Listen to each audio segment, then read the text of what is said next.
Good evening and welcome to another episode of the Sky Forum right here on the People's Radio. I promised you an interesting conversation, and an interesting conversation we are indeed about to have. All right. I'm your host, Natasha Brown Sugarmanda, as you know, and tonight we're diving into a very controversial political and economic debate or conversation of our generation. Would socialist policies save Zambia? Could socialist policies save Zambia, or would it collapse the economy? For decades, Zambia has experimented with different economic systems, from Kaunda's humanism, state control, to privatization, to free market reform, to IMF-supported economic restructuring. But despite all these shifts, millions of Zambians still struggle with unemployment, poverty, expensive meal, weak public services, and widening inequality. We listened to a clip before this describing the difference between capitalism and socialism.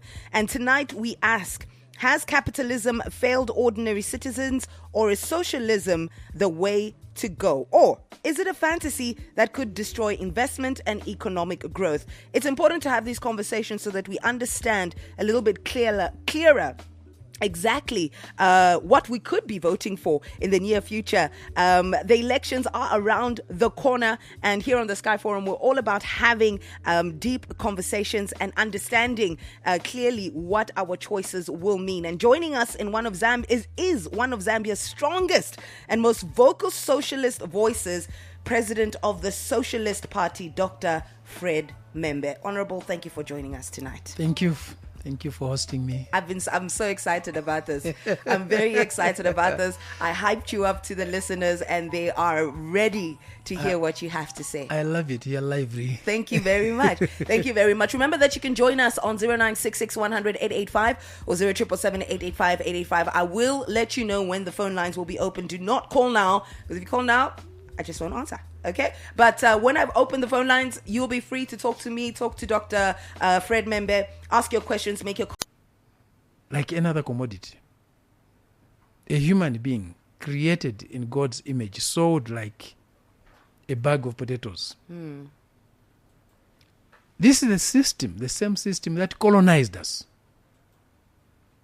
That colonized this territory from 1891 to 1964.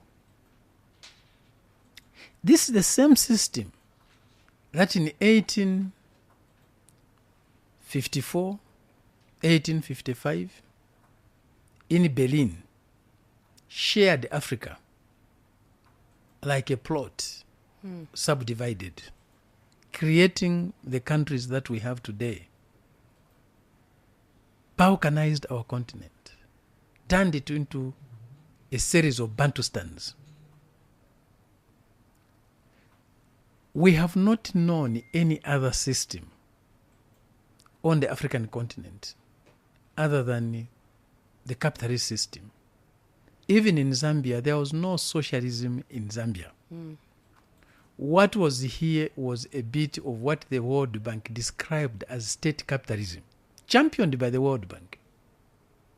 State capitalism, it was in fashion in the early 60s, up to the late 70s, early 80s.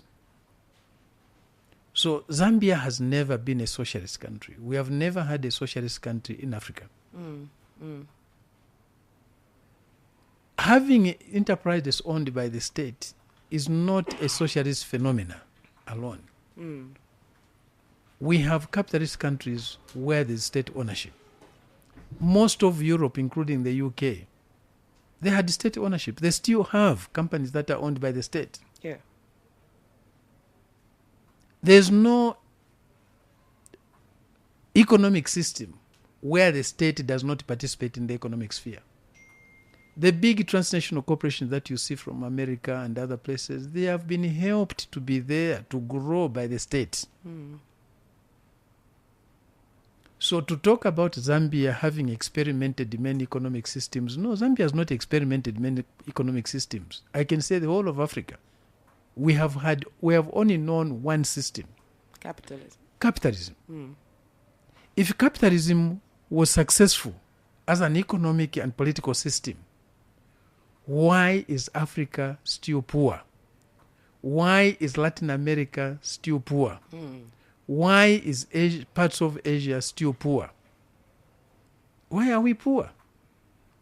Show me an African country that you can say has developed under this system.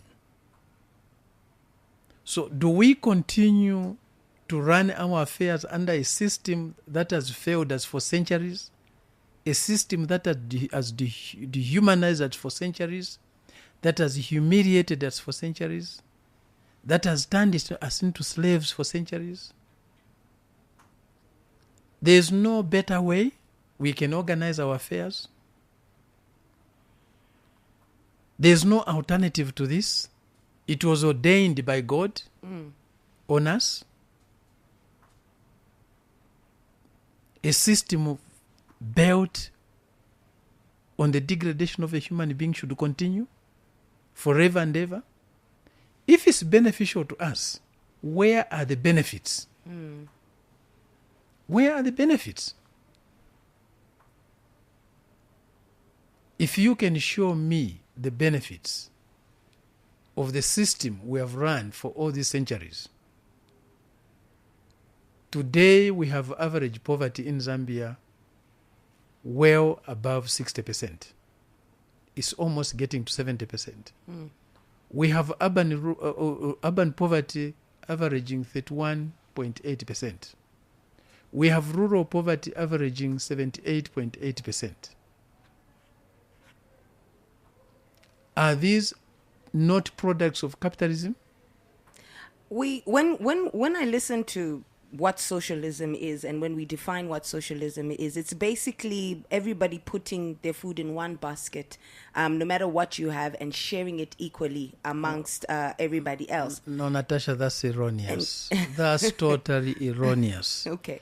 The simplest I can give you, socialism is about putting back the dignity to a human being that God created the human being with. But economically, what does it look like? It means every citizen, every human being should have access to education, access to health services. Regardless of what they have. Access to a nutrition Right. that fits the century in which they live. Right. Access to a solid roof over their head. Access to clean water and sanitation. And access to all the services required in an organized society. That's what a society But should who pays provide. for that access, Doctor? Who pays for that access All- in a socialist always- economy? Who pays for what is there in the capitalist system? Who pays? It's the people. Yeah. Wealth is only created by the people, those who toil. Right. They are the creators of wealth.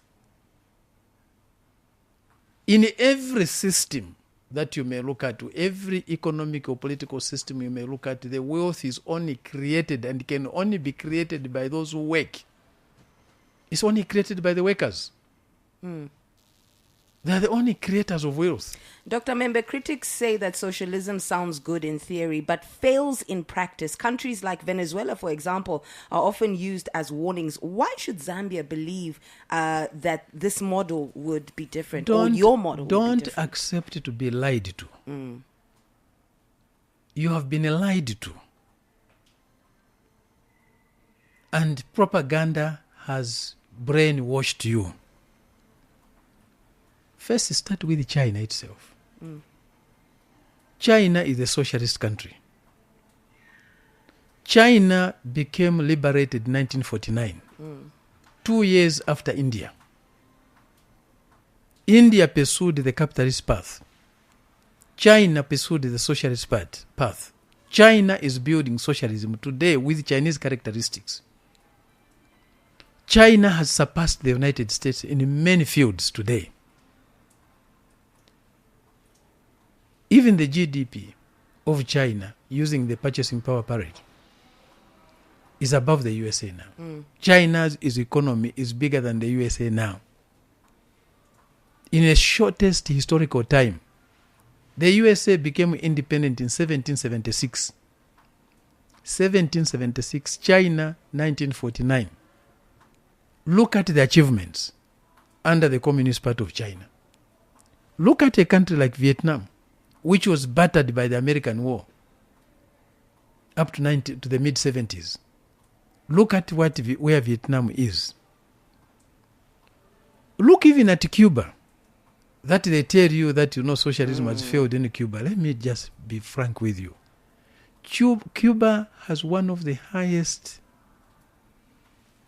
life expectancy. But they say Cuba is stuck in the 1950s. It's not developing. That's what they are telling you. Cuba has achieved. That was a country that was humiliated until 1959 when the revolution triumphed. It was a gambling place for the American rich, and that's where they came to pick prostitutes. There was nothing. There was no dignity. Today, Cuba's health system, which they are trying to batter with sanctions, is one of the best in the world. Absolutely. Some of the best doctors come from Cuba. I can attest to that. They have got one of the best educational systems in the world. Absolutely. Nobody starves in Cuba. Even under these sanctions, they make sure that every family has a little to eat, something to eat. They have sanctioned Cuba for over 60 years. For over 60 years, the country blockaded. Today, Cuba, they don't want even it to buy oil. They don't want it to buy oil to generate the electricity required. You inject a poison in someone, and then you say they have failed. Their health is failing them. Venezuela. This is the country they exploited for centuries. Look at the achievements that were made from 1998 or 1999 with the Chavista revolution. Again, they blockaded this country. Tried to strangulate it. Then you start saying, when you are holding their throat, you are strangulating them. Why are they trying to strangulate them? Is to hold back the example. What they don't want is the example of a Cuba, the example of a Venezuela that was prospering and whose oil resources they were plundering for centuries. They don't hide. They were telling you they want Venezuela for its oil. I mean, right now, the president of Venezuela is being held captive by Mr. Donald Trump over oil, the same oil situation. He didn't hide. Mr. Trump did not hide what they were looking for in Venezuela. It's oil. That's another story for another day. And you mentioned to say that capitalism was one of the main reasons that we were enslaved as a people, as a black nation. And it never worked for us then. But we were independent now. All African nations are independent now. They've gained their freedom. And you still continue to criticize capitalism, but under capitalism, we have seen big countries become, powerhouses. The United States, for one. But let's put the United States aside for one, because we already know that United States didn't get there by just that. But why should what exactly has capitalism? Why has it failed in Zambia? Do you believe, Natasha? Having an informed debate is always better. Yeah. One rule that I follow in my life is not to talk about things or processes I don't understand. If I don't understand something, I'll not talk about it until I'm clear. And you can see the understanding of someone from the questions they ask you. If I start asking you certain questions, you can see whether I understand the issue or not. And this is where our discourse is. I would really advise you to do a bit of homework. If you have not done your homework, leave that subject until you are very clear. I want to know how capitalism has failed Zambia in the 21st century. You are here. You are the journalist. You have had open capitalist practices since 1991. If you wanted to take the UNIP as socialism, which wasn't, from 1991 to date, this is how many years? 35 years. 35 years, how much has your life improved under this system? The statistics are there. We have poverty levels we have never known before. These are Darmstadt's figures I'm giving you. The poorest province today has poverty levels of 82.6%. That's Muchinga. The second poorest province in Zambia today, Western Province, has got 78.6% poverty. The third poorest province, which is Northern Province, has got 78% poverty. The fourth, Luapula, 77.3%. The fifth, Eastern Province, 76.4%. Are you telling me the people of Eastern Province don't work? They are growing cotton, they are growing tobacco, they are growing soya, they are growing groundnuts, they are growing maize, they are growing even rice in the Chama areas. They are keeping cattle. They are the fourth largest cattle keeper province in Zambia, with over 650 animals, 50,000 animals. But look at the poverty level they're enduring, 76.4%. With all the work. Are you going to tell me they are poor because they don't work? Has the growing of cotton improved their living conditions? Has the growing of tobacco improved the living conditions of the Eastern Province people? Has the maize they grow improved their living conditions? Has the groundnuts they grow improved their living conditions? Why should the hardest working people endure such high poverty levels? Why? How many hours do you want them to work beyond the hours they are working for them to live better? Where is the money from cotton, from tobacco, from maize, from rice, from groundnuts, even from cattle? Where is it going? Why can't that money improve their living conditions? These are the questions, Natasha, you should be asking yourselves. These are the questions you journalists should be interrogating to give us the answers. Yes, it's your job to inform the public on why Eastern Province should be enduring poverty levels of 76.4%. And why should the lumber people on the Copper Belt, who have been in a mining area, in a mining region from the early 1900s, why should they suffer such poverty levels in the midst of mining? Why are their rivers polluted with no compensation? Why is their land taken away with no compensation? Yet they are living in extreme poverty, the great majority of them. Average poverty levels on the Copper Belt today is 35.9%. 35.9% of the people on the Copper Belt live in extreme poverty. Why are they enduring that? I hear what you're saying, and quite frankly, even when I'm asking these questions, I'm asking from a point of somebody who doesn't fully, because I'm on behalf of the listener as well, somebody who doesn't fully understand what socialism is. Not me personally, but somebody who's listening doesn't fully understand what socialism is, understands a little bit of what capitalism is and what Zambia has been going through of late. So for me, what I want to know is, okay, this is what we've been going through as Zambia, right? What hasn't been working for us on the ground? Because besides people growing their maize and their potatoes and still remaining poor, what is not working in that system? You sold your fellow human beings. They were taken from here as slaves. Did it improve your living conditions here? Of course not. Why? But you were being paid. What were you being paid with? What was the reward? They have been taking your minerals since the beginning of the 1900s. Why are you still poor? Why are you still poor? They have been mining here, taking your minerals every day, earning millions and millions of dollars every day. Why are you still poor? Should we continue to live this way? We have no right to seek alternatives. To understand socialism, you have to understand capitalism.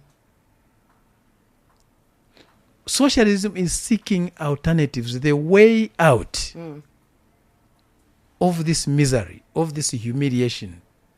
Poverty humiliates. Hunger humiliates. Poverty degrades a human being. Hunger degrades a human being. What we are trying to do is to claim back our dignity as human beings. You can't perpetually live as a slave. You can't perpetually live working for others. We have been working for others all along. When are we going to work for ourselves and benefit? So if we try to seek a way out of this, we are doing something wrong? Absolutely not. And you said that socialism creates solutions.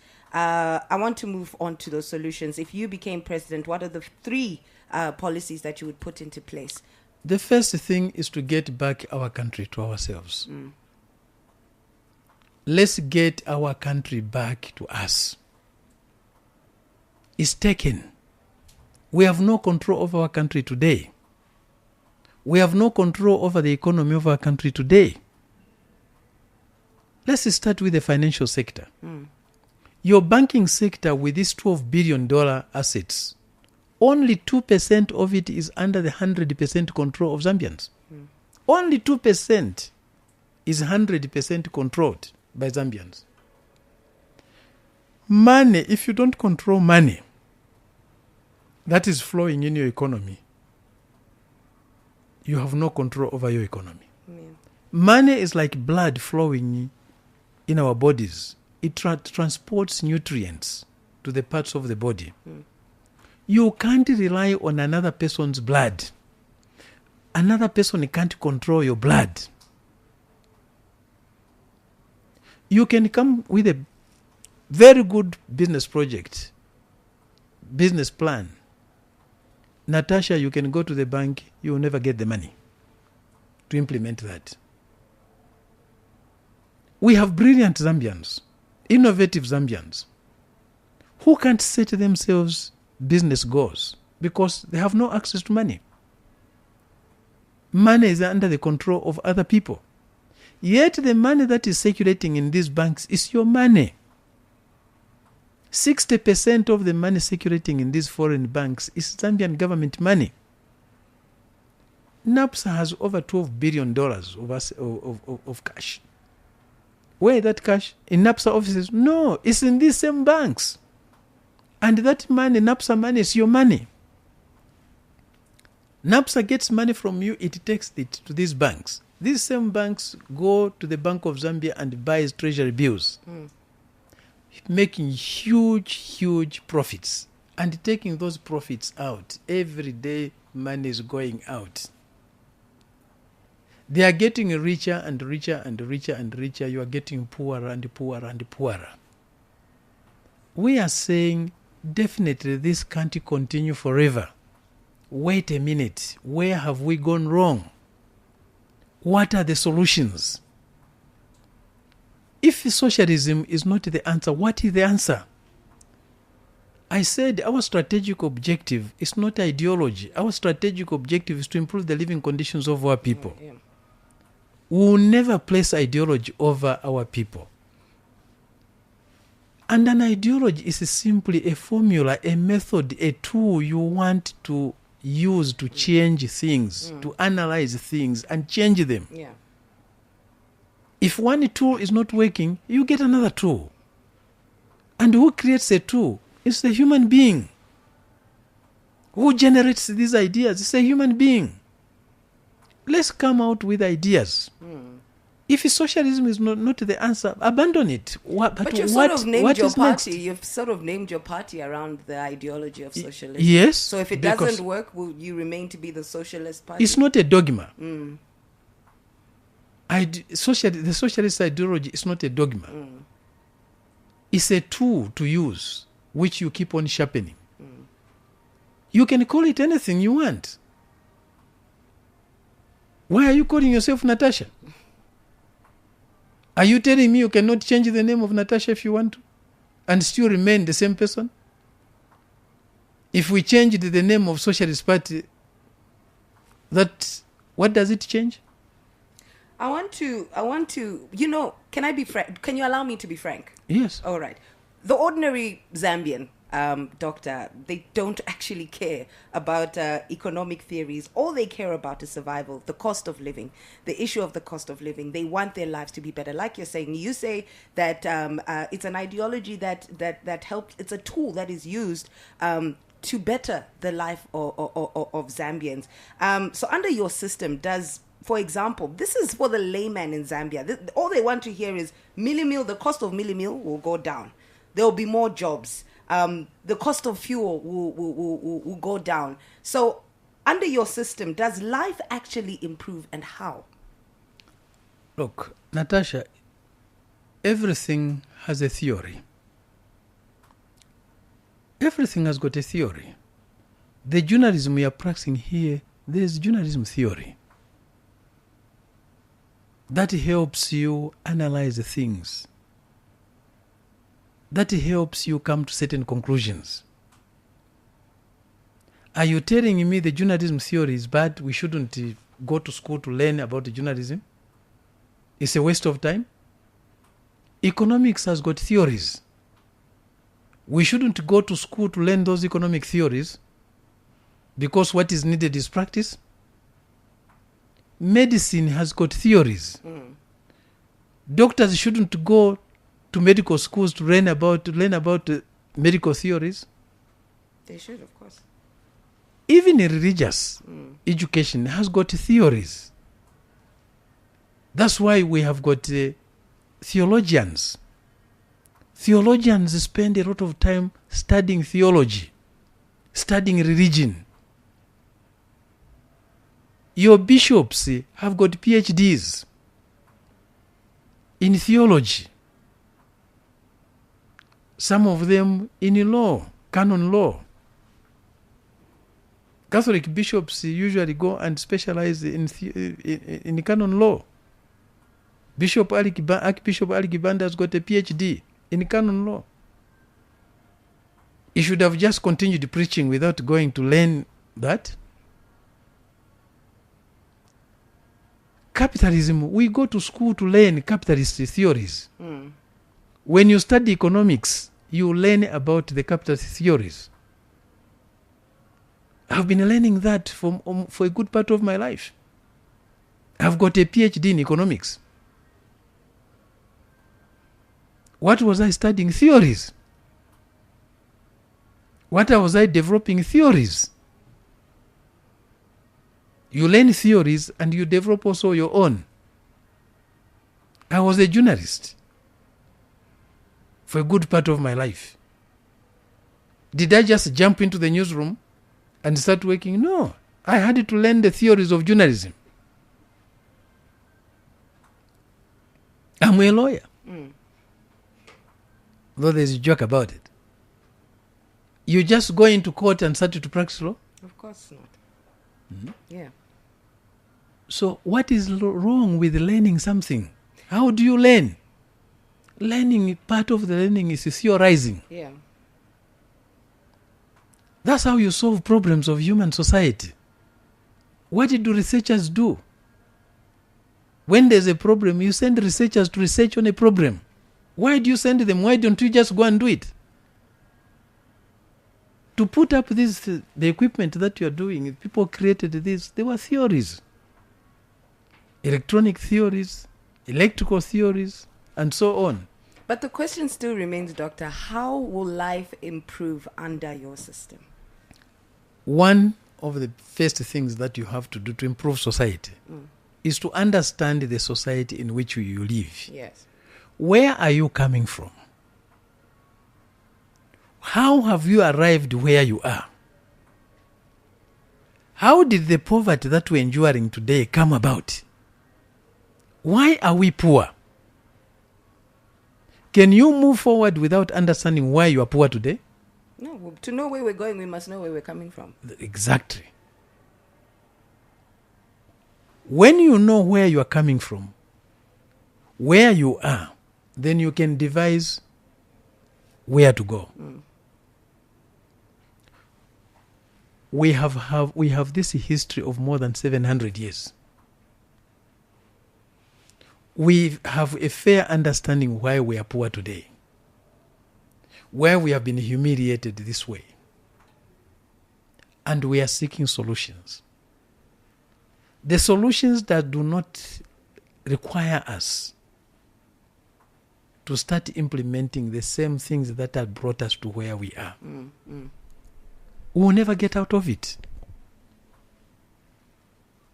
We have intelligence, human intelligence. We are learning all the time. Are you telling me we can't find more rational solutions to our problems? Forget about the labels. You can call it whatever you want. What is required is to provide people with education. Education that enables them to solve the problems that they have. That's why you find every society wants to, because you cannot solve the problems that you are facing today without education. To be a medical doctor, you need to be educated. To be a nurse, you need to be educated. To be a journalist, you need to be educated. If you are an illiterate, you would not be sitting in this studio today, Natasha. You will not be interviewing me. We had to make sure that you go to school. You need health services. A human being, a modern human being, cannot live without health services. You need 21st century quality of health services. You need food. To have food, you have to have an agricultural system that produces that food. These are our key priorities. 25% of our budget will be put in education. 25%. But that 25% is not enough. We need more. Education needs more. So to increase that, we have to socialize it. How do we socialize it? When you are off, we will require you maybe to go to Evelyn Horn and teach for free or give tutorials to the students who are learning journalism. In that way, we are socializing. We are increasing the budget because we won't pay you.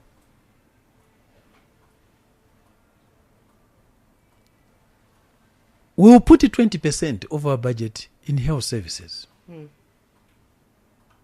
Without being health, me and you would not be sitting in this studio. We are here because we are enjoying a certain level of health. So we need to devote more resources to health services. We need more doctors. We need more doctors. We have one of the lowest physician densities. By that I mean the lowest number of doctors for the population. We need more doctors. But today we have thousands of doctors unemployed in a country that needs more doctors. Many of our people are born and die without ever seeing a doctor. When they talk about a doctor, they are talking about a clinical officer, usually male, or a male nurse. We have one of the highest maternal mortality rates. When you don't have doctors, you have very high levels of maternal mortality rates. You have very high levels of infant mortality. Many of our women are dying today in childbirth. Trying to give us babies, they are dying. Why? 5% of our women, our pregnant women, need cesarean operation. And there's a shortage of midwives in Zambia, actually. We Yes. discussed that a few weeks Yes. ago. But you know, for a cesarean operation, you need a medical doctor. Absolutely. You can't be operated by a nurse or a clinical officer. And an anesthesiologist, a medical Yes. doctor, the whole team. Yes, but look at our health facilities countrywide. How many of our health facilities have got a doctor? Or even an operating theater? Because you need an operating theater. Yes.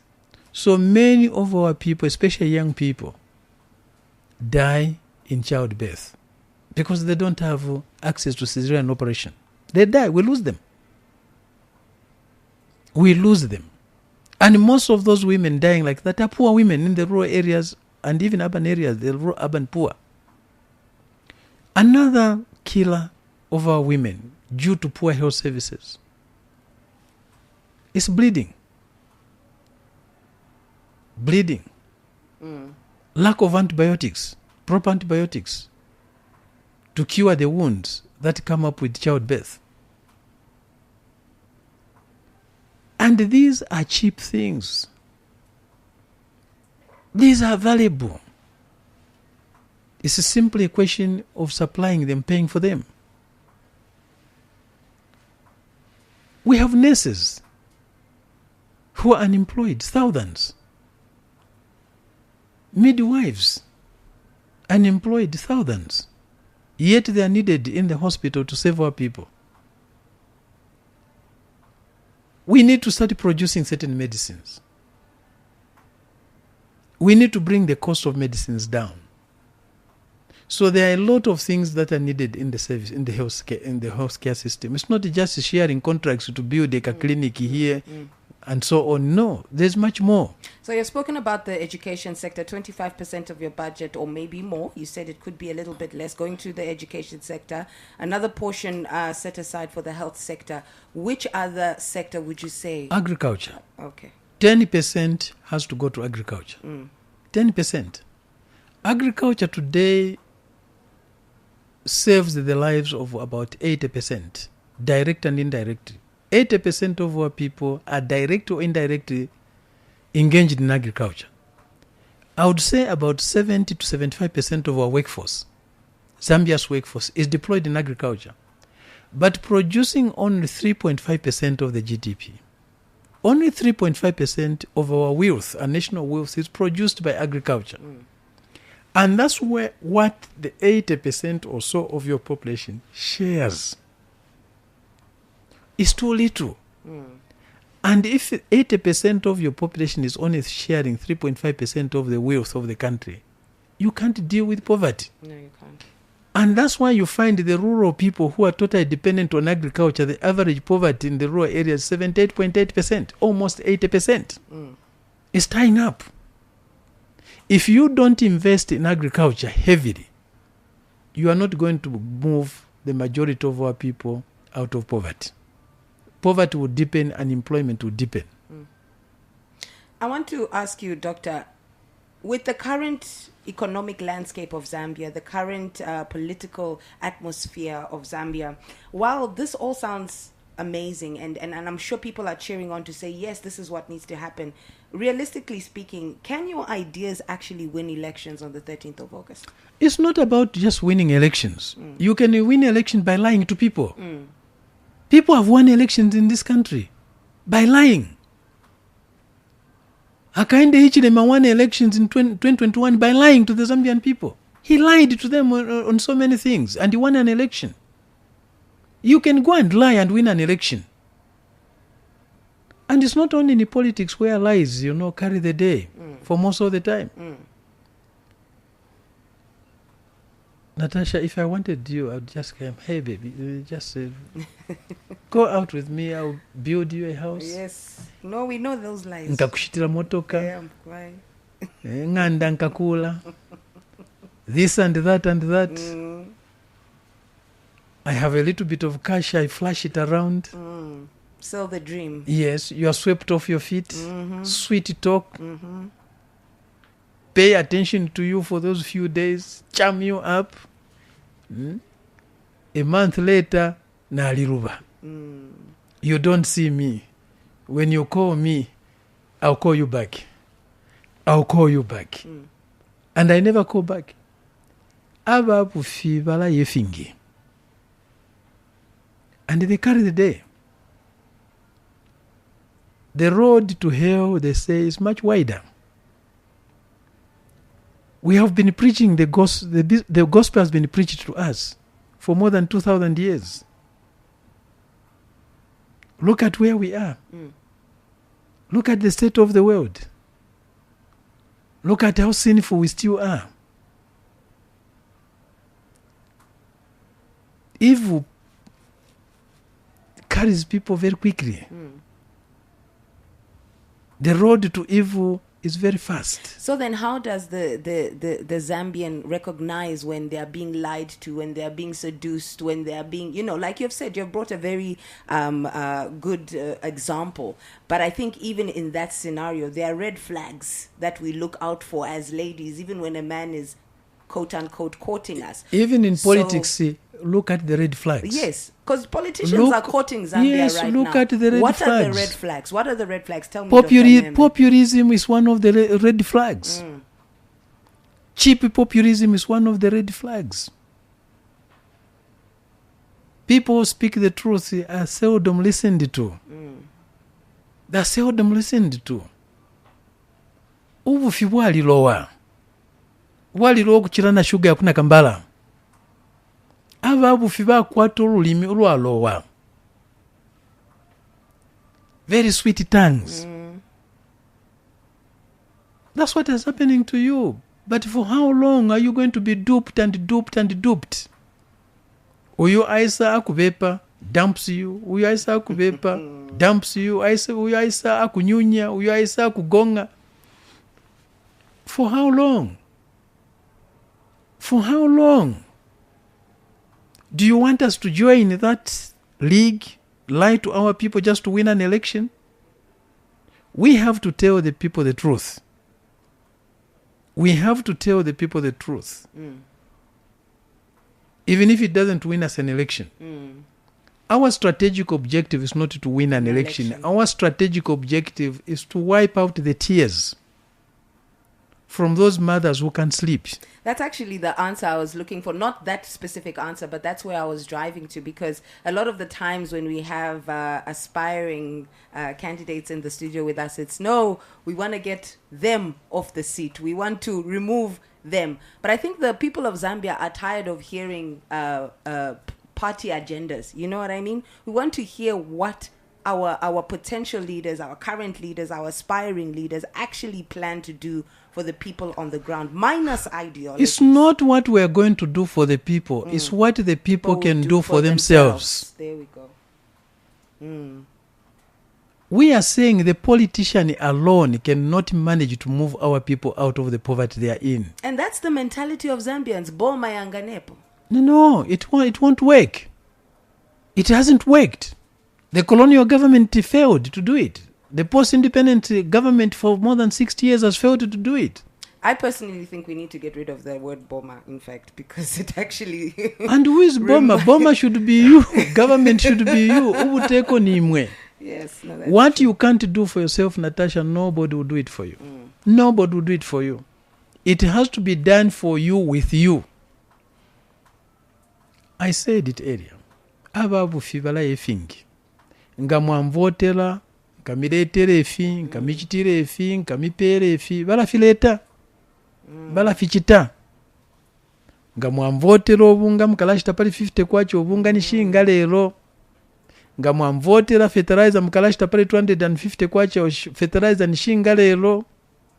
Nga mwamvotela fuel mukalashita pali 12 kwacha fongwe nishinga lero. All sorts of things. Wake up. Wake up. Ilukeni. Mwabe pwapafula. We are not here to lie to you. We are not MacGyvers. We don't present ourselves to you as MacGyvers. It's not about Barry will fix it.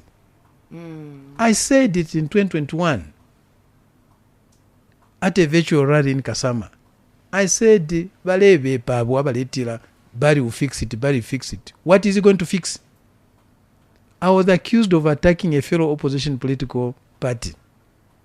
It's not about whether you are opposition or you are ruling party. What we are seeking here is the better living conditions of our people. Their lives being lost.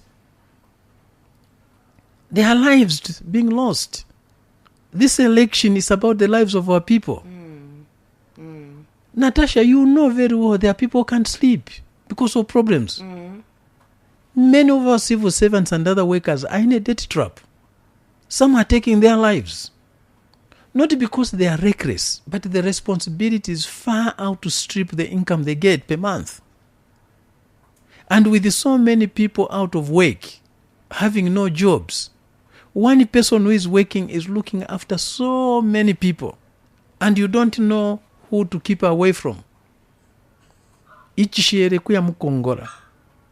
And when you get into Kaloba, there's no end to it. So people are challenged all the time. And there's nothing so distressing or so stressing to a human being to come home in the evening.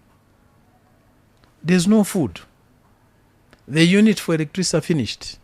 Amala shata kuli. Amen shita pali. There's nothing. And you have got these mouths waiting to be fed. You go to bed, abana tabalire.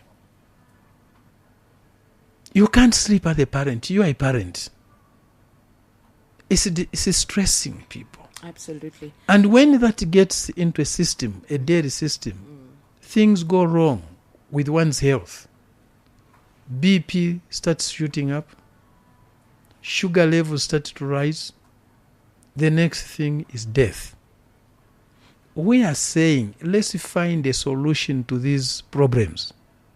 But the politician alone cannot solve these problems. We need also other leaders of our people. We have the traditional leaders. They are authentic leaders of our people. Their input is needed. We need the best of our traditional leaders. We need the best of our religious leaders and their thinking and their preachings.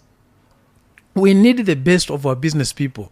Not crooks, not thieves, but authentic business people.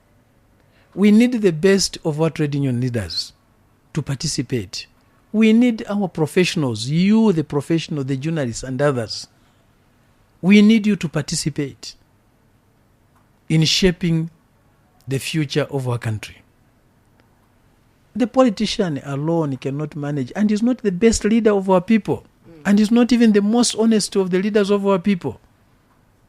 He has proved time and time again to be a liar, to be a crook, to be a thief. And that's what you want to totally depend on? I want to actually ask you this at this point, Doctor. Is Zambia's, and I want to be very direct, and I would love it if you could also be as direct with your answer. Is Zambia's biggest problem corruption or capitalism itself? It's the system that breeds corruption. Things do not happen in a vacuum. This system is inherently corrupt. You are talking of a system that was built on selling human beings, exploiting human beings, degrading the image of God. That's corruption in itself. It's inherently corrupt. It's a system that is built on corruption. You sell your niece, you sell your nephew for some spices, for a bottle of whiskey. So are we still selling each other out today? Is that yes, what we're you saying? are. We but still selling each yes, other you out. are still selling the resources of your country. Same thing. Yes, you are still selling the resources of your country. It's the magnitude and the form that has changed, but it's still the same thing. When you take the resources of your country, you give them away for a small token. They give you a small amount of money. You sell the resources of your country. You reduce the royalties, mining royalties, mineral royalties from 6% to 3%. Actually, you have taken away half of the income. Yeah. And then you go and borrow 1 point something billion from the IMF. Are you not the same as that man who sold his nephew or niece to a slave trader? I actually wanted to touch on the mines quickly before I open the phone lines. Would you nationalize our mines? Because when foreign investors hear words like Socialist Party or socialism, they become nervous because, you know, they're trying to get their piece of the so-called Zambian pie. So would you nationalize our mines? Or should I say, where does the foreign investor fit in? Again, Natasha, we talked about understanding where we're coming from. These mines you are talking about on the Copper Belt, in Lusolwezi and so on, were owned by our people. Our people were mining. Our people were mining, and history shows you that they were trading in copper items. Those copper items were not falling from the sky. They were mining and processing. They were actually not just selling raw copper. They were selling finished products. They were adding value. And there's that argument that no, we don't have industries. We can't refine our own. Your ancestors were doing it. Were value adding. Yes. When they came, they took over the minds of our people. They didn't do much explorations. They just simply went where our people were mining and took over their mines and started to mine. No compensation. And they have been mining since the early 1900s. They have been mining. We had our people in Eastern Province killed, thousands killed, simply over the belief that there was gold in the area they occupied. They wanted to get rid of them. And only one third of our mining potential is under exploitation today. We still have 2/3 to exploit. Why fight over nationalizing? Why fight when you still have 2/3? And with all the complications of these mines, I don't think with the experience the world has over nationalizations, it's the best way to go. I know many people are advocating for that, but I wouldn't advocate for nationalizations anyhow. Okay. What we are looking for is our people to own mines. And ownership comes in many forms. Private individuals should own mines. Cooperatives should own mines. The state can own mines. Municipalities can own mines.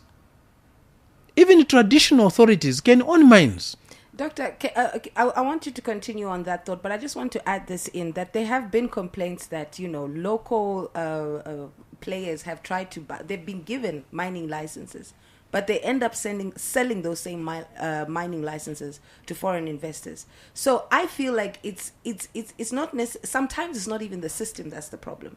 It's the mentality of the Zambian people to think that they can't do something, so they attain the license and they give it to a player who they believe has more money, has more strength to develop it. They just get the money from the license, and that is something that has been happening continuously. So isn't it a mind shift that needs to change instead of necessarily changing the entire system? No, it's not the mind shift. Firstly, that mining license you're talking about was not given to them to mine. It was given to them to sell. To sell. Because even those who are giving those mining licenses, they are also selling mining licenses. So they are sharing to sell. Okay. They are sharing to sell. Mining needs to be financed. I told you only 2% of your banking assets are 100% owned by yourselves. I also told you, even if you have got a very good business plan, you are given, for instance, you are given a mining license today. How are you going to finance the operations? Even if you go to the bank, are they going to give you money? They won't give you money. But these foreign mining corporations, when they come here, they still borrow money from here, from your banks here, they still access money. They don't come with and they're heavily funded by their own governments. Yes, as well. They don't only come to mine with the money they're coming with. They still also come to borrow money from Zambia. Your own money. They come and borrow it without collateral. They borrow it. But they won't lend that money to you. You don't have a government that will assist you to access capital to run your mine. You don't have a government that will assist you. These people are assisted. The Chinese companies you are seeing here, they're assisted. They are assisted. Heavily. The Bank of China is here to assist them. Yes. The big corporations that you see from the West, they were assisted by their government to access those capital, or that capital. That's why if you want to touch their companies here, their governments will come and bomb you. They will come and lift your president and take him to America. I want to open the phone lines right about now. 0966 100 885 or 0777 885 885. We want to hear from you. Would you trust government to run key industries again? Those are some of the questions we're asking. Has capitalism helped your life personally? And would socialism improve Zambia or destroy investment? Through to Sky FM, the People's Radio. Yes, Natasha, good evening. Good evening, Mr. Kenny. Welcome to the show. How are you? I'm fine, thank you, sir. We have Dr. Fred Membe in the building with us, sir. No need of introduction. Okay. Well, Freddy, mutozishwan. vati nitozitati vatozichwa nshangwe Mutozihande. nshangwe nitozihande mtozichwa ni mina. Yeah, I just ate just like there. I don't Okay. go further like that. It's like we are by River Jordan, Natasha, she's there preaching like John the Baptist. Is preparing the way for Freddy to come and baptize us. We are baptized the Freddy member, and I thank you because you are quoting from what your manifesto is saying. And Natasha, that's the way it has to be with our friends who comes there, especially the politician. Absolutely. Yes, I think, he taught us when he was doing the post, because our knowledge, it was by buying a post, then you read. What you read, you put it in your mind. That's why we are like this. It's simply because of people like Fred Membe who have been around here and there. But, Freddy, I'm confused, a bit confused, because you got nice message, Now, I don't know, from the time when you introduce yourself on political stage, why is it so hard, or why it was so hard for you as a party to produce a councillor or a MP from the time when you introduce yourself on this field? Then second question is, how prepared are you? How did you handle the adoption so far? Did you manage to adopt in each corner or in each area of this country where MP is needed and where is the councillor is needed? Thank you very much, Doctor. Wishing all the best. Thank you. Thank you very much, Mr. Kenny. Doctor, do you mind if I take a few calls and then we can answer all of them? Yes, I'll take as many as 3 or 4. Sky FM, the People's Radio. Good evening, my sister. How are you? I'm very fine, thank you. You're through to the Sky Forum. Who am I speaking to? The Honorable himself. Yes, sir. Go ahead with. I have many honorables. Please specify. Honorable Mkosa. Honorable Mukosa. Thank you so much for coming through. Please go ahead with your contribution. Dr. Membe, good evening. Good evening, sir. How are you today? I'm fine, sir. How is yourself? We are okay, yeah, we are okay. I've heard you giving an example of Cuba, and you are saying Cuba is doing fine under socialist type of regime. But after I checked, I found that Cuba, in fact, poverty levels is at 89%. Then when you say your ideology can change the lives of the Zambian people. When I checked, I found that you are working in alliance with other political parties which do not believe in socialism. How did you manage to come together or to combine the different ideologies together to come up with one? How are you going to work with them? Secondly, when you say HH lied, I disagree with you. HH gave promises according to the challenges which this country faced. They can be 100 promises, but the people of Zambia agreed with him because those challenges really needed a solution. The question that well-meaning Zambians, those who mean well to this country, asking themselves is that, has UPND fulfilled any promise amongst the promises they made to the Zambian people? The answer is yes. Can a government solve all the challenges for the country in a 5-year term? The answer is no. So to label HH to be a liar when they have done a lot within a short period of time, and you know for sure that these are the promises that you are pointing at, they need more time for them to be fulfilled. Let's talk about the cost of living. I want to agree with you that a lot of things that need to be done in this country need everybody. When we talk about the cost of living, we need everyone to participate. Look at this, the way we have abandoned our responsibilities as a citizens in these compounds. We have rated these groceries being run by our brothers from other countries. You have 10 seconds, Honorable. Yes, I'm concluding. We have refused to control our own economy. Money in our compounds are being controlled by our brothers from other countries. Can you blame the government on that? Thank you very much. Have a productive day. Thank you very much, Honorable Since I'm Mukosa. not Then. writing, Okay. I will not be able to remember all the questions. All right, you can take it up from here, sir. Here you go. Maybe let me answer what has been said All right, first. all right, no problems. We're going to ask Honorable to just answer the next two questions, the last two questions, and then take it back to the phone lines. I hand it over to you, sir. Mr. Mukosa, I'll start with you. First, let me start with the issue you raised last of foreigners running shops. Our national anthem makes it very clear that Africa is our own motherland, fashioned with and blessed by God's good hand. It doesn't say Zambia is our own motherland. We are Africans.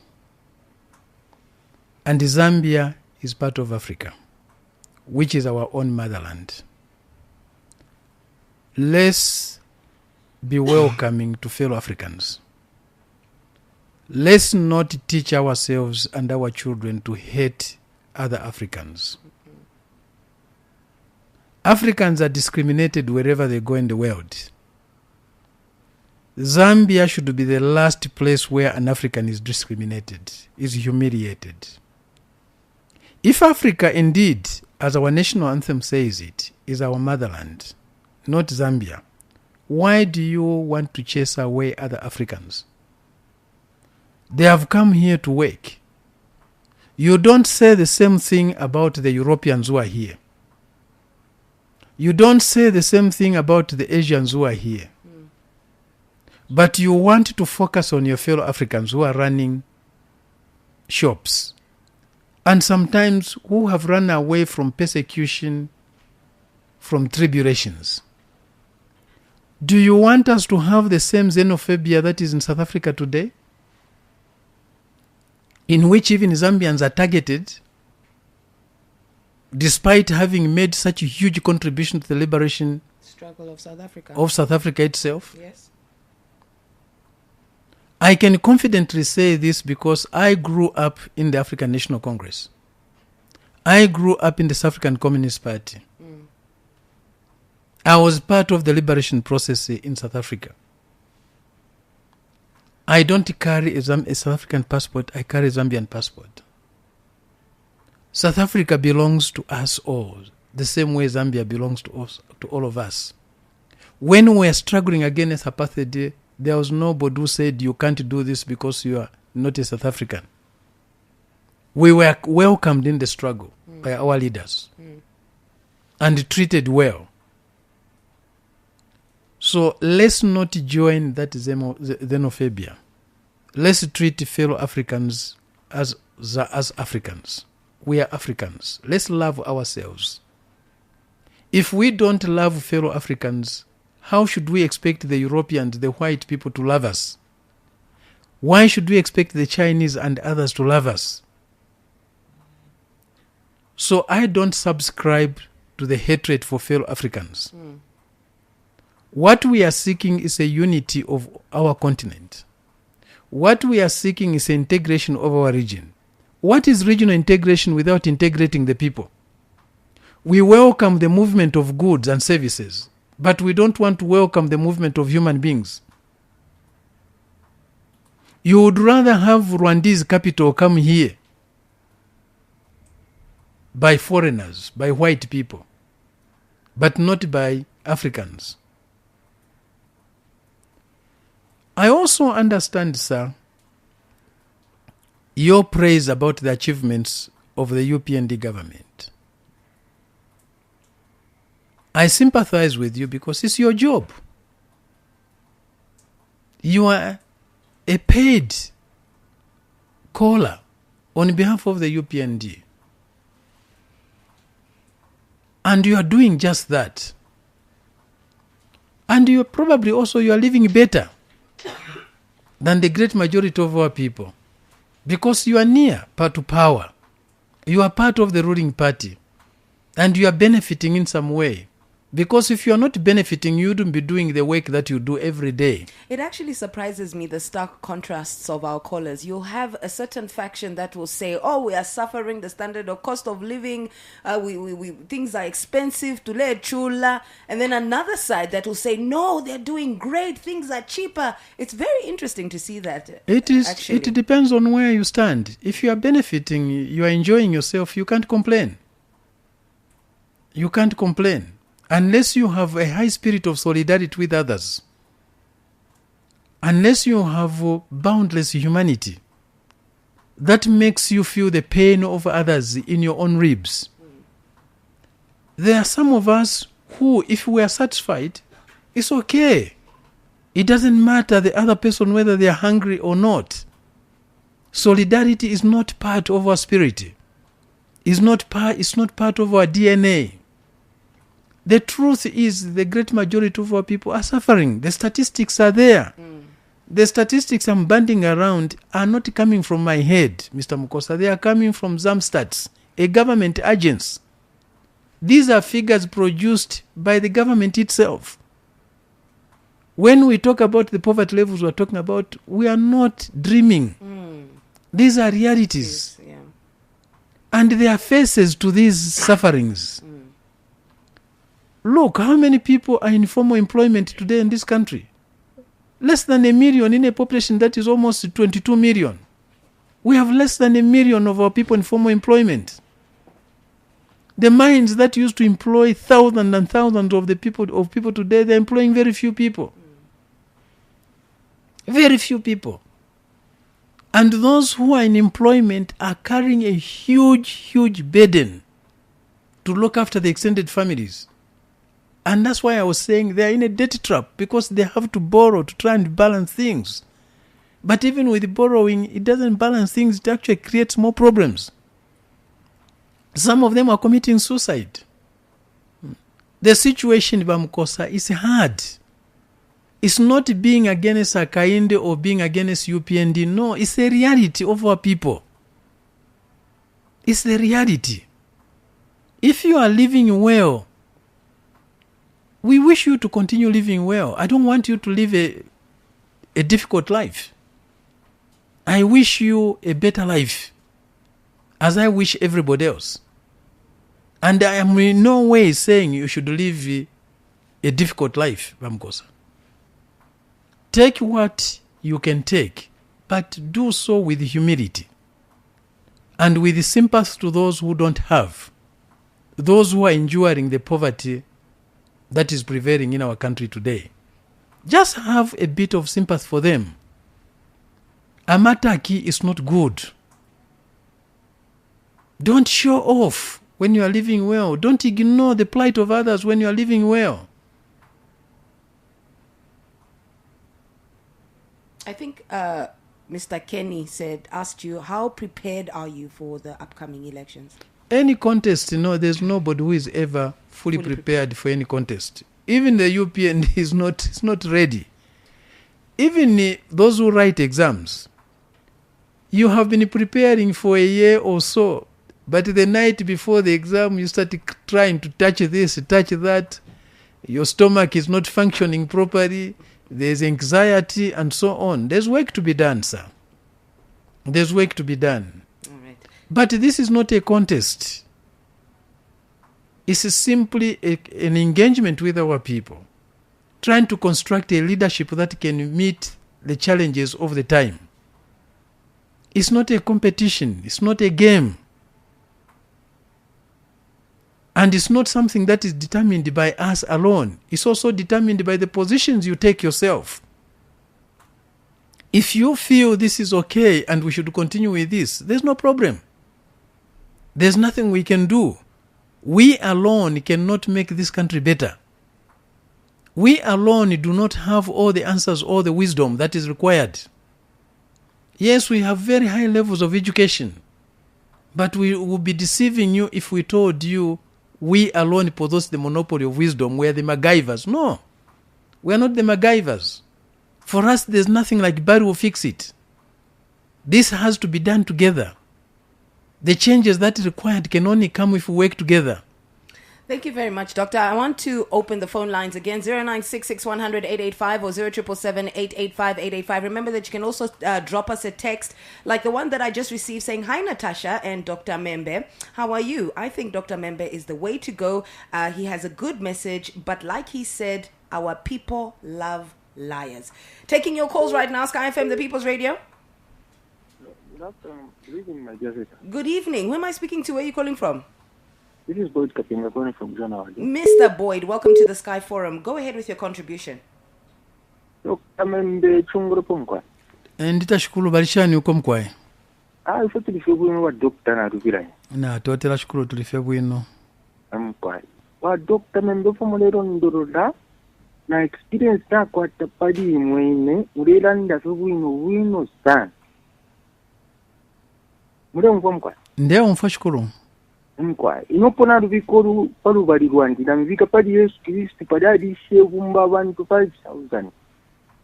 Olu mwadela ni ya post newspaper mwadikwanishe chalo chonse cha Zambia bana maru vale pitana mumusepo okula chama newspaper.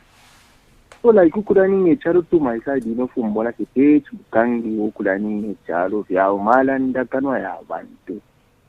Numbe fino buntunze fene fino buntunze umubwaba mu buntu.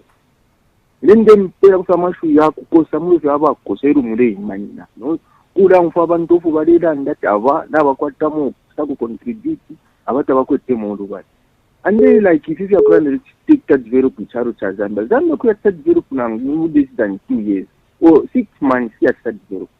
Best example to go take nowadays over 3 months ko Burkina Faso. Nanga Burkina Faso atasa develop ma yeza no. Manje for Zambia tu kono shine. So a doctor mtu adire ukurangira ko fwe bantu nangu kwimanyina ko kuri fwe bantu rino kubombana imichapa. Yafitu mwali tanga mole mona abantu bari chama post newspaper musebo ufuda futuka bomba munishira utu kwanisha ko kubomba datotera mbombe we na totera shukuru batila uingira omushitu tomfwenswaswa ndita shukuru atotera sana. Thank you very much, Mr. Boyd. Taking more of your calls, Sky FM, the People's Radio. Good evening, ma'am. How are you? Good evening, sir. I'm very fine, thank you. Who am I speaking to? You are speaking to Mr. Kapiripiri calling from Kembe Central, Zambia. Mr. Kapiripiri, go ahead with your contribution, sir. Good evening, Dr. Membe. Good evening, sir. Bakapiripiri. Thank you. Hey, if I heard you correctly, you are giving us China as one of those who believes in your ideologies. If China is nivo tukuka valichape bwino, can you tell us it means China has got no credit from any country? If China is doing best, why vantu vao vabwera kunona matropical novosauka? If that manifesto of yours is going to help everybody. If the time of Jesus vantu vanali kupezeka vosauka na vodwala vanaliko, imo muduza kuti mukabwera tonse tizalingana, vamukosa vakakamba kuti vali bwino, basi iwo ukwiye ukalipe. Mavuto tisiyana marume osanama vantu as a politician. Ivo vamene tili kumunzi kuno, ivo vamene mulira valod shedding na vamadola ni vanu na vana vanu. Kani yaunga amene mukamba unga wadura ni kani yanu na vana vanu. Mr. Kapiri, you've got 10 seconds, you need to wrap it up. Yes. Vamukoza vamufusa kuti what are you going to do? Change the mind of people. Vakuti vintu vinangu tikweza kudoba koma sikweza kuvichita ife. Turegera vantu venangu. He thought maybe vamukosa vaita atake kuti swapuna Marwandizi. He's copying from Marwandizi kuti how are you going to teach Zambians? Vamene vakweza kuti valigone. Marwandizi vauka usiku. ntchito yawo ni kuvapoka manjinga mazambiri vapaka marwandizi sivafuna kusevenza. That is a question from Mkosa. Suzakalingana paziko pano kuti everyone nikamwa manzi na iwo wanawina ngamwe manzi yai. Mulungu akudai sena otherwise yai. That's why chipani chanu sivachikonda vanhu chifukwa muoneka monga mamiri akava Yesu muzaka yakwanirisa yai. Ziko. Thank you very much. Sky FM, the People's Radio. Hello? You're through to Sky? Hello? Madam. Good evening. You are very low. I can hardly hear you. Who am I speaking to? Good evening. Are you able to get me? I can get you loud and clear now. Who am I speaking to? I'm Banda David Miguna calling from Linda. Your name? Dr. David. Your name again? Banda David Miguna calling from Linda. Thunder David. Mr. Thunder, go ahead with your contribution. Let me pass my regards to Dr. Nende. Please. Good evening, Dr. Nende. Good evening, sir. I'm humbled. Thank you, sir. Thank you, sir. Dr. Nende, let me just try to track you back, being that I'm a student of current affairs. I will try to navigate my deliberations in this way. President Kennedy is the seventh president of the Republic of Zambia. And I know vividly very well when the posting step was there. We used to battle it out with the President Frederick Chiluba. And among the best journalists in the world, almost among those people like the Shaka Saris belong to that family intelligentsia. But when I look at you, why is it so difficult the way you used to handle Chiluba and you have failed to handle President Kennedy? That's the first point that I want to put to you. Then the last one. Yesterday there was a program that was being aired by Sky FM, and Gary Nkombo is stating that our democracy is in danger. We have to fight for our democracy. What is your take? Then if you were to meet President Kennedy, what can you try to discuss with him on the table? The one that makes you sort to be bitter with him, or maybe there's something that can make you to be happy with him. These are the questions that I wanted to get from you. I love you, my good man. Thank you very much. Thank you very much, Mr. Thunder. Wow, interesting question. Is democracy failing in Zambia? One more call and then I take it back to the doctor so that, it doesn't compile too much. Sky FM, the People's Radio. Hello? Hello. Through to Sky. Who am I speaking to? Where are you calling from? Oh, yeah, this is Womundia. Womundia. Where are you calling from? I'm calling you from... I beg your pardon, sir?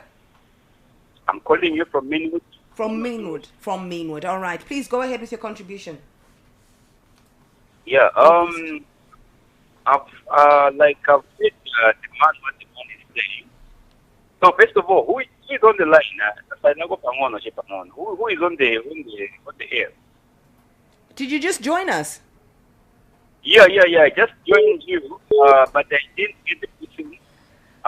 This man is talking very well, but I didn't get the... Okay, I'm going to ask that I give chance to people who have been following the conversation for a while, unfortunately. Sky FM, the People's Radio. Hello? Sky FM?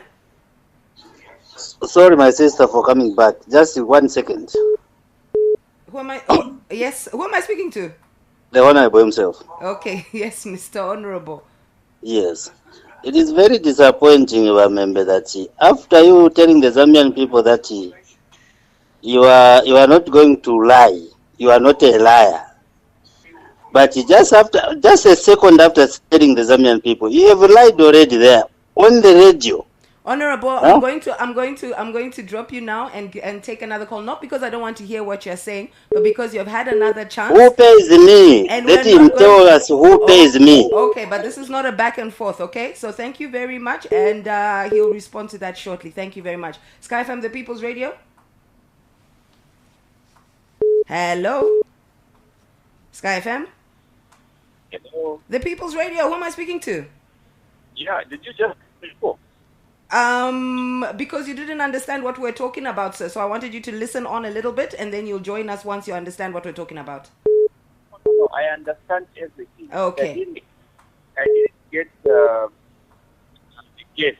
The guest. You understand? We have Dr. Fred Membe in the studio with us, sir. Okay. That's what I wanted to hear. Okay. Thank you. Thank you. How are you, doctor? I'm fine, sir. How are you? No, I'm doing great, doctor. We have heard you correctly and clear. You are speaking very, very, very, very well. We need people like you. You represented us there in Burkina Faso. You represented us in Russia, if I'm not mistaken. We have the pillar in Zambia that we politician we need. You are speaking very well. I still see that. But I have the question. I have the question to you, doctor.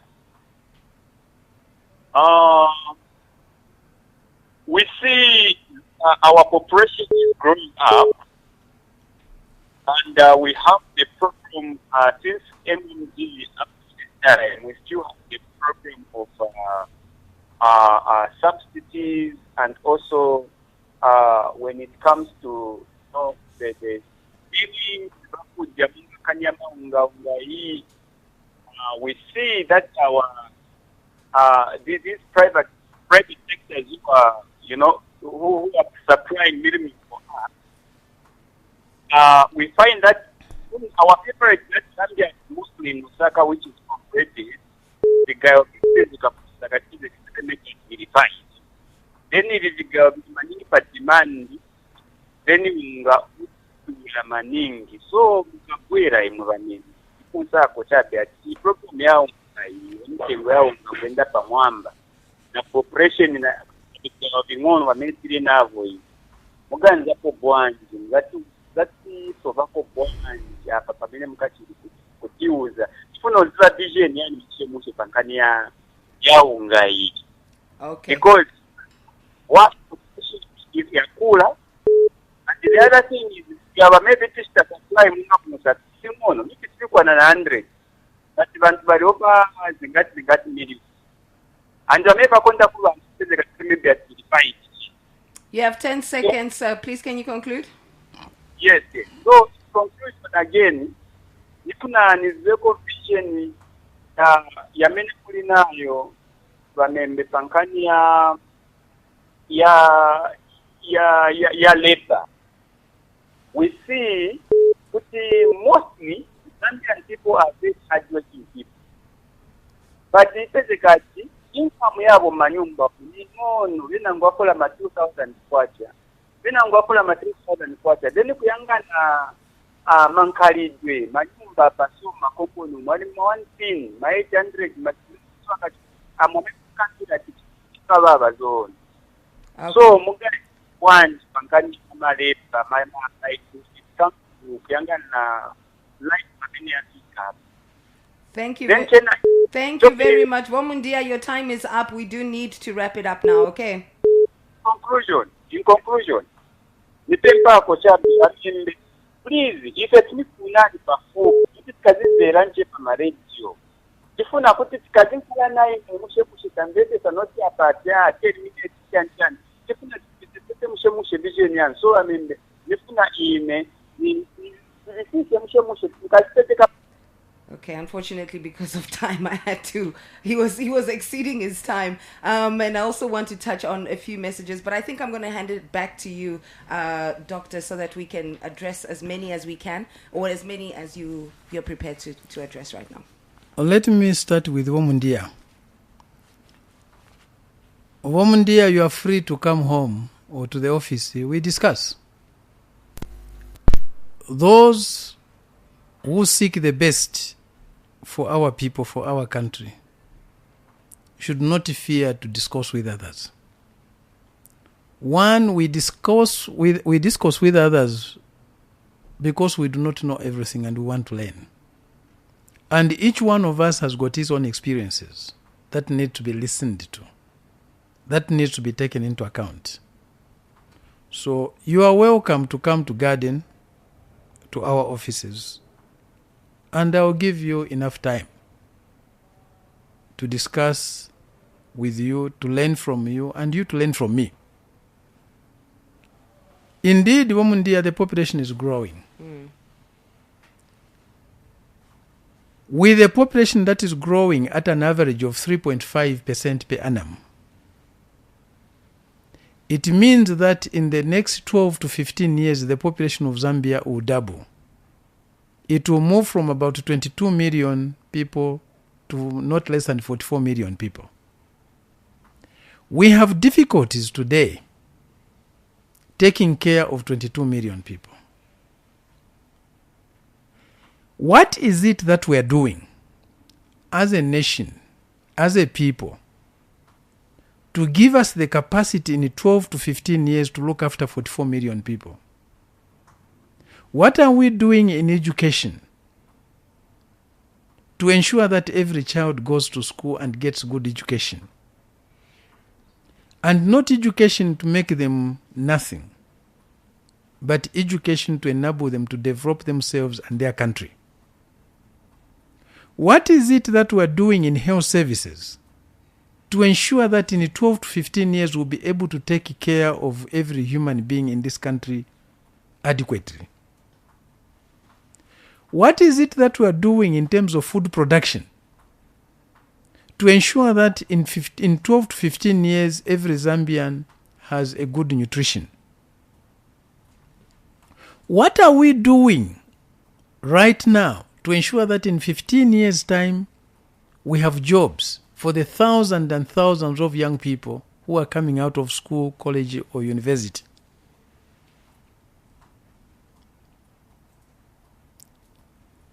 "15 years is not a long period. It's a very short time. The challenges that our people face are huge, and this is no time for small thinking, for petty-mindedness. We should engage in a serious discourse to find solutions to these problems. It's not a question of coming to phone in on a radio program to try and humiliate the other person on the other side. It doesn't work. It doesn't benefit anybody. Let's engage in meaningful discourse that answers these questions. We have no time to lose. The lives of our people, the future of our people, the future of our nation is threatened right now. As I said earlier, the poverty levels are very high. And they are not going to reduce so easily. We need to have clear programs which are understood by everybody and in which everybody is participating in one way or the other. Some of the issues that were raised of being bitter, those are petty things that I can't come here to try and address. Absolutely. I can't reduce myself to that level. And the nation has got serious problems which require answers. I know they are professional callers, but please ask for help from the people who are sending you, who are managing you. When they hear that, there's somebody, coming on television, on the radio, to give you good questions to answer. We are not as scared of answering any question. And we do not know everything. If we don't know what you're asking, we'll tell you we don't know. And that's not bad to say you don't know, because nobody knows everything.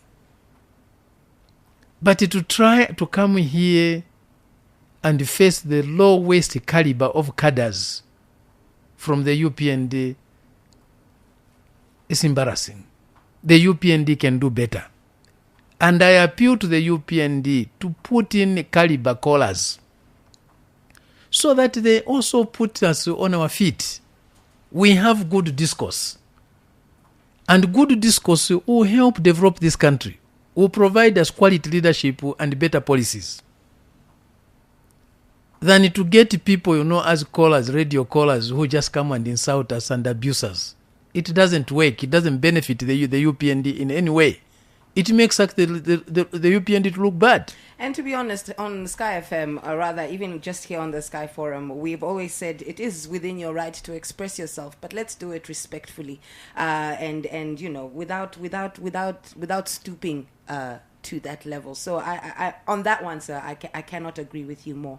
I want to read a message that came in from you saying, this is from Kaumba in Kafue. He says, he's a good man. I love him. Go around the country campaigning. All the best, Doc. So I believe there are people who have picked up on your message today and are in full support on what you want to do. Mr. Member, the message is clear, but please, we need this to come to be. So you must do more to amplify the message. Otherwise, we are together.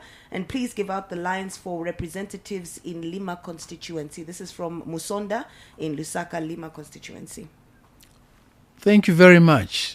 The gospel has been preached for 2,000 years. It still hasn't reached our hearts. We are still sinners. We are not better than the early Christians. But we shouldn't give up, because the lives of our people depend on the policies we come up with, depends on the leadership we construct. And again, leadership is not just about politicians. Let's move away from the politician as the only leader. The politician alone will not get us out of what the challenges we face. Even in the other countries where we like to copy things like the UK is not governed by the politicians alone.